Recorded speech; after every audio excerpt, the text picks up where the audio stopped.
तो दोस्तों, परमात्मा कभी किसी का भाग्य नहीं लिखता।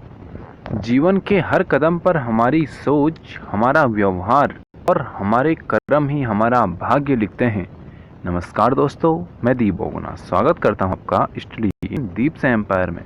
तो दोस्तों, अपने कर्मों को उच्च से उच्च रखिए और जितनी मेहनत हो सके उतनी मेहनत कीजिए और अपने फ्यूचर को ज़्यादा से ज़्यादा स्ट्रॉन्ग कीजिए।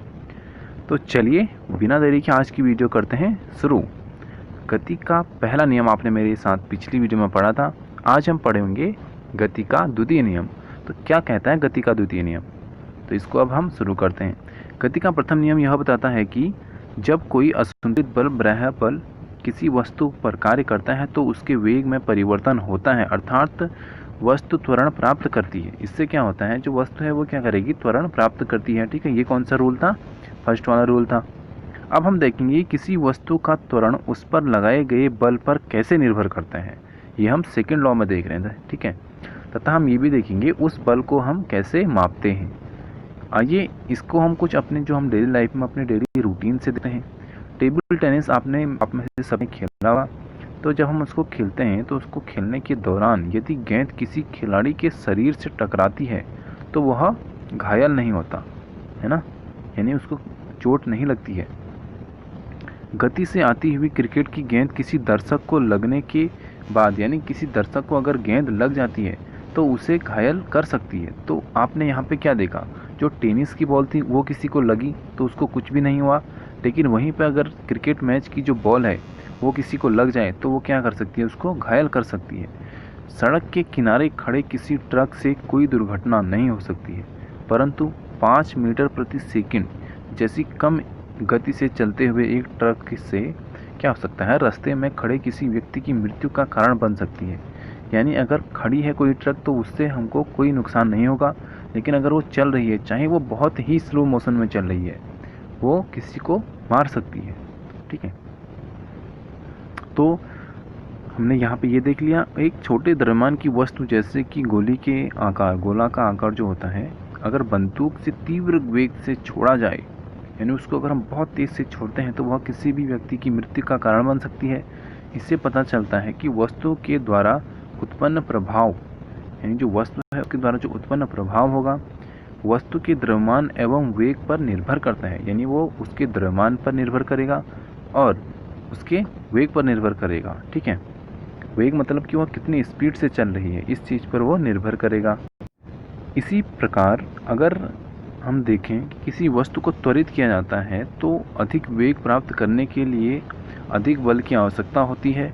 दूसरे शब्दों में हम यह कह सकते हैं कि वस्तु के द्रव्यमान एवं वेग से संबंधित एक महत्वपूर्ण राशि होती है। यानी जो वस्तु का द्रव्यमान है एवं वेग, इनसे जो संबंधित क्या है, एक महत्वपूर्ण राशि हो सकती है, क्या, त्वरण। ठीक है, संवेग नामक इस राशि से, यानी संवेग नामक जो ये राशि है, इस राशि को न्यूटन ने प्रस्तुत किया था। तो संवेग जो हमको नाम दिया वो किसने दिया, न्यूटन ने दिया।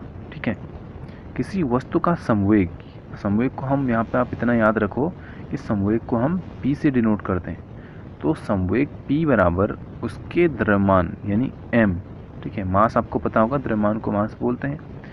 उसके द्रव्यमान और वेग के गुणनफल से परिभाषित किया जाता है। तो यहाँ पे से हमको एक फॉर्मूला मिलता है, संवेग p बराबर द्रव्यमान v गुणा v, द्रव्यमान m गुणा v। ठीक है, तो p equal to M V. ठीक है, ये फॉर्मूला आप जरूर याद कर लें, यहाँ से न्यूमेरिकल बनेंगे।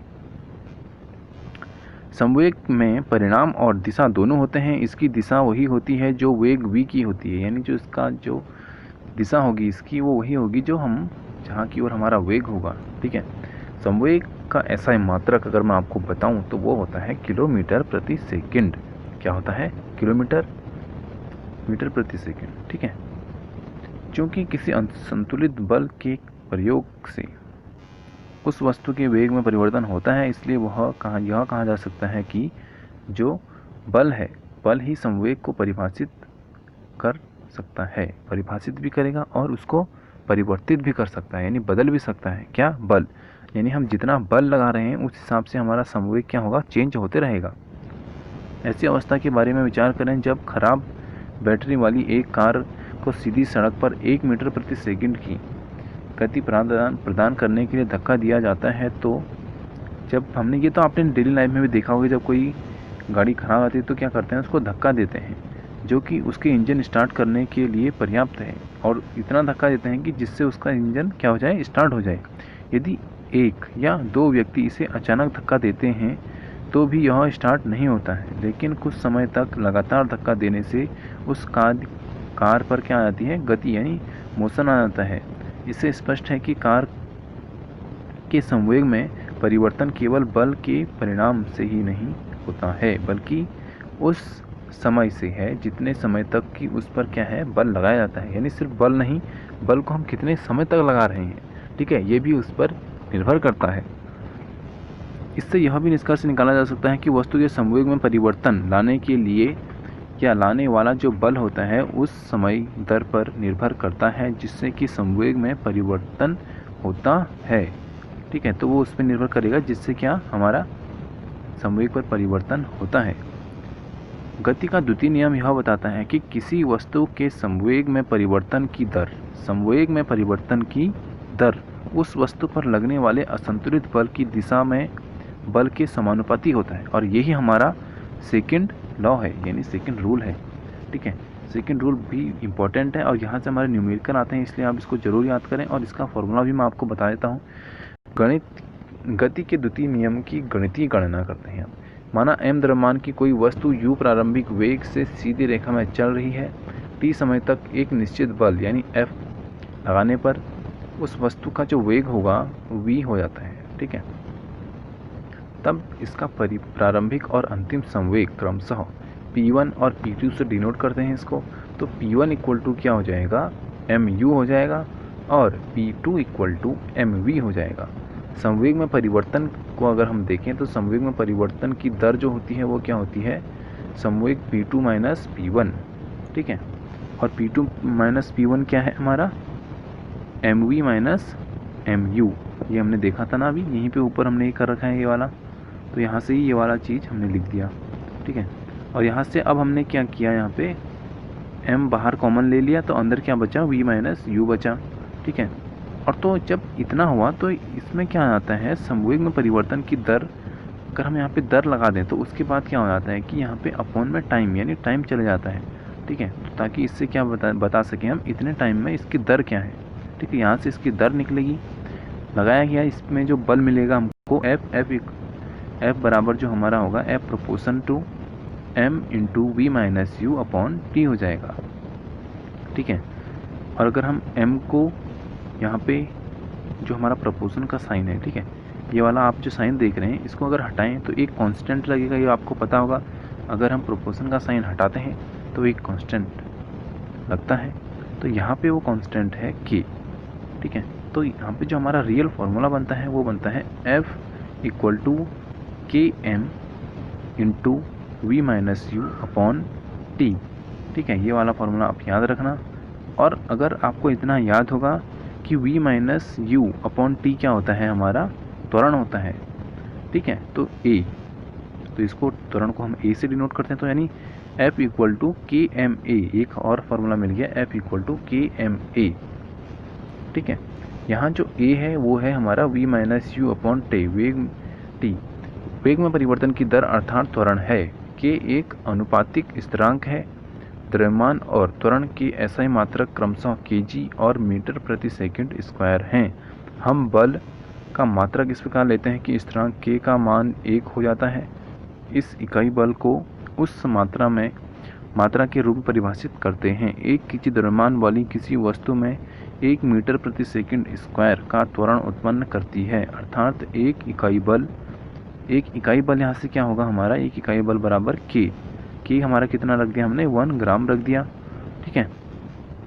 और गुणा क्या है हमारे पास, 1 मीटर प्रति सेकंड स्क्वायर। इस प्रकार k का मान 1 हो जाता है। समीकरण 9.3 जो हमने देखी थी KMA वाली, तो वहाँ से हमको क्या मिलेगा, F इक्वल टू MA। और F इक्वल टू MA से ही इतने क्वेश्चन बन जाते हैं कि मैं आपको बता नहीं सकता। या आप अगर आगे हम करेंगे क्वेश्चन सॉल्व, वहाँ पे आपको खुद भी लगेगा कि इतने सारे क्वेश्चन इससे कैसे सॉल्व हो सकते हैं। और साथ में ही जब आप इसको पढ़ेंगे 11th क्लास में तो वहाँ पे तो इसका बहुत ही ज़्यादा यूज बढ़ जाता है। ठीक है। बल का मात्रक किलोग्राम मीटर प्रति सेकंड स्क्वायर हो जाता है। इसे न्यूटन यानी आइजैक न्यूटन के नाम पर ही इसको रखा गया है, जिसको कि हम आपने देखा होगा कि इसको एन से डिनोट करते हैं। ठीक है। इसे एन द्वारा प्रदर्शित किया जाता है। गति के द्वितीय नियम से हमें किसी वस्तु पर लगने वाले बल को मापने की विधि मिलती है। यानी किसी वस्तु पर जो बल लग रहा है उसको अगर हम मापने की विधि देखें तो वो हमको सेकंड रूल से मिलेगी। बल को उस वस्तु में उत्पन्न त्वरण तथा वस्तु के द्रव्यमान के गुणनफल से प्राप्त किया जाता है और इसका फॉर्मूला हमने देख लिया। ठीक है। और इसका तो आपने डेली लाइफ में हमारा बहुत यूज होता है, तो इसका आप यूज भी यहाँ से पढ़ लें। तो अभी टाइम भी हो गया है ख़त्म करने का वीडियो। साथ में आप यहाँ पे ये वाला डायग्राम देखो। क्रिकेट के खेल में कैच लपकने के लिए जो हमारा फील्डर है वो क्या करता है, गेंद के साथ अपने हाथों को धीरे धीरे पीछे की ओर खींचता है। ये तो आपने ज़रूर रियलाइज़ किया होगा और ऐसा किया भी होगा जब आप कैच पकड़ते हो तो।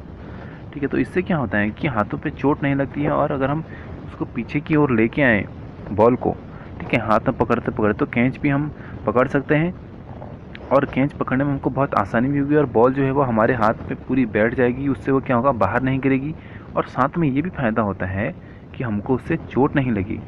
ठीक है। तो F = ma यहाँ पे भी काम करता है। अब चलिए थोड़ा एक उदाहरण मैं आपको करवा देता हूँ ताकि आपको थोड़ा यहाँ से डेमो मिल जाए कि यहाँ से क्वेश्चंस किस प्रकार पूछे जाते हैं। तो 5 kg द्रव्यमान वाली वस्तु पर 2 सेकंड के लिए नियत बल कार्यरत है। वह वस्तु के वेग को 3 मीटर प्रति सेकंड बढ़ाकर 7 मीटर प्रति सेकंड, या 3 से क्या कर दे रहा है, उसको 7 कर दे रहा है, यानी प्रारंभिक वेग अंतिम वेग। ठीक है। लगाए गए बल की मात्रा ज्ञात करें। यदि बल को 5 सेकंड के लिए आरोपित किया जाता है तो वस्तु पर अंतिम वेग क्या होगा। तो यहाँ पे हमको u = 3 दे रखा है और v = 7 मीटर प्रति सेकंड ये दे रखा है। मैंने आपको बता दिया। टाइम दे रखा है 2 सेकंड। ठीक है। और यहाँ पे मास दे रखा है कितना, यानी द्रव्यमान यानी भार दे रखा है 5 kg। तो अभी हम इसको फॉर्मूले में डायरेक्ट डाल देंगे। F = m × v - u upon t वाले में। ठीक है। तो यहाँ पे से हमको निकालना क्या है, F निकालना है, यानी बल निकालना है। तो F बराबर हो जाएगा 5 और इंटू में क्या है हमारा 7 मीटर प्रति सेकंड माइनस 3 मीटर प्रति सेकंड और अपॉन में क्या है 2 सेकंड। ठीक है। तो ये हमारा कैलकुलेशन करके जो आंसर आया वो आया 10n। ठीक है। अब अगर 5 सेकंड तक ये रहता है, यानी यहाँ पे टाइम हमको 5 सेकंड मिल जाता है, तब हमको यहाँ पे निकालना है नया वेग। तो नया वेग जो होगा उसके लिए v = यहाँ पे u + ft/m वाला फॉर्मूला से हम रखेंगे। यहाँ पे u की वैल्यू दे रखी है, ft की वैल्यू हमको दे रखी है, t यहाँ पे 5 दे रखा है और f हमने अभी निकाल रखा है, वही होगा। ठीक है। तो यहाँ से जो हमारा v आएगा वो आएगा 13 मीटर प्रति सेकंड। यहाँ पे करते हैं वीडियो को समाप्त। वीडियो पसंद आई तो चैनल को सब्सक्राइब करना भूल जाएं। जय हिंद, जय भारत।